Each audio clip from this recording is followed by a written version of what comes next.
एक समय की बात है। एक छोटे से गांव में एक गरीब लड़की रहती थी जिसका नाम कुमुद था।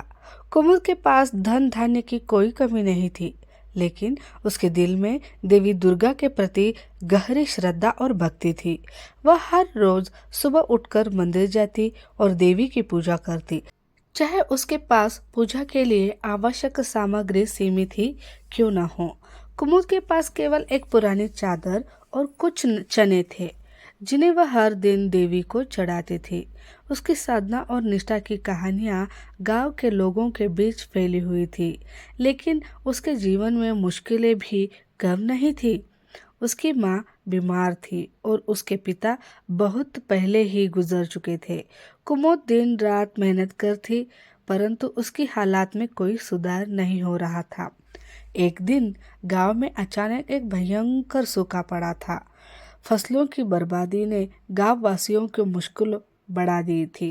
हर कोई चिंतित था, लेकिन कुमुद ने धैर्य और साहस बनाए रखा था।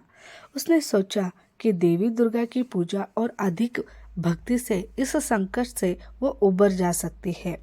वह अपनी सीमित सामग्रियों के साथ देवी दुर्गा की पूजा करती रही। उसकी भक्ति और विनम्रता को देखकर गांव वासियों ने सोचा कि कुमुद की भक्ति सच्ची है और उन्होंने भी उसकी पूजा का समर्थन किया। कुमुद की भक्ति इतनी प्रबल थी कि वह किसी भी कठिनाइयों से विचलित नहीं हुई। मास्टर क्लास के दिन देवी दुर्गा ने अपनी दया और कृपा से कुमुद के गांव को बचाने का निर्णय लिया। एक रात गांव पर बारिश हुई और सूखा समाप्त हो गया। फसलों को नया जीवन मिला और लोगों ने राहत की सांस ली। कुमुद की भक्ति और समर्पण ने देवी दुर्गा को प्रभावित कर दिया और इसके परिणाम स्वरूप पूरा गांव संजीवनी पाकर खुशहाल हो गया।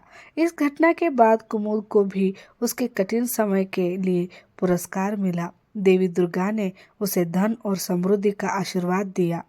कुमुद के जीवन में खुशहाली आई और वह गांव की आदर्श बन गई।